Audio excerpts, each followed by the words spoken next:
ಇನ್ನು ಕನ್ನಡ ಸಿನಿಮಾದ ಸ್ಟಾರ್ ನಾಯಕ ಅಂತಲೇ ಕೂಡ ಹೇಳ್ಬೋದು. ಅತಿ ದೊಡ್ಡ ನಾಯಕನಾಗಿ ಹೆಸರು ಮಾಡಿದಂತಹ ಹಾಗೂ ಮೌರ್ಯ ಮತ್ತು ಆಕಾಶ್ ಸಿನಿಮಾದಲ್ಲೂ ಕೂಡ ಅವರು ಅಭಿನಯಿಸಿದರು. ತುಂಬಾ ಅತಿ ದೊಡ್ಡ ನಟರಾಗಿ ಕೂಡ ಮತ್ತು ಪವರ್ ಸ್ಟಾರ್ ಅಂತಲೇ ಕೂಡ ಹೆಸರು ತೆಗೆದುಕೊಂಡಿದ್ದಂಥ ನಟ ಹಾಗೂ ಕನ್ನಡ ಅಚ್ಚುಮೆಚ್ಚಿನ ನಾಯಕ ನಟ ಬಾಲನಟರಾಗಿ ಇದ್ದಂತಹ ನಟ ಇದೀಗ ವಿಧಿವಶರಾಗಿದ್ದಾರೆ. ತೀವ್ರವಾದ ಹೃದಯಾಘಾತದಿಂದ ಸದ್ಯ ಪತ್ನಿ ಜೊತೆ ಕಾರಿನಲ್ಲಿ ತೆರಳುವಂಥ ಸಂದರ್ಭದಲ್ಲಿ ಆಸ್ಪತ್ರೆಗೆ ತೆರಳೋದು ಮಾರ್ಗ ಮಧ್ಯೆ ಕೊನೆಯುಸಿರೆಳೆದಿರೋದು.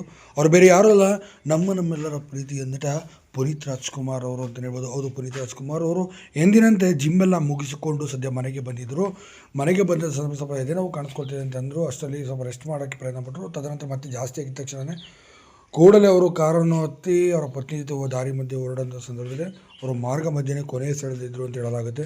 ಅವ್ರಿಗೆ ಆಸ್ಪತ್ರೆಗೆ ಸೇರಿಸಿ ಐಸಿಯುನಲ್ಲಿ ವೈದ್ಯರು ಸಾಕಷ್ಟು ಹೋರಾಟ ಮಾಡೋದು ಕೂಡ ಪುನೀತ್ ರಾಜ್ಕುಮಾರ್ ಅವ್ರನ್ನ ಉಳಿಸಲು ಸಾಧ್ಯವಾಗಲಿಲ್ಲ. ಅವರಿಗೆ ತೀವ್ರವಾದ ಹೃದಯಾಘಾತವಾಗಿದ್ದರಿಂದ ಕೊನೆಯುಸಿರೆಳೆದಿದ್ದಾರೆ ಅನ್ನೋ ಮಾಹಿತಿ ಬಂದಿರೋದು. ನಿಜಕ್ಕೂ ಸಿನಿಮಾ ರಂಗಕ್ಕೆ ಇದೊಂದು ತುಂಬಲಾರದ ಮತ್ತು ಆಘಾತ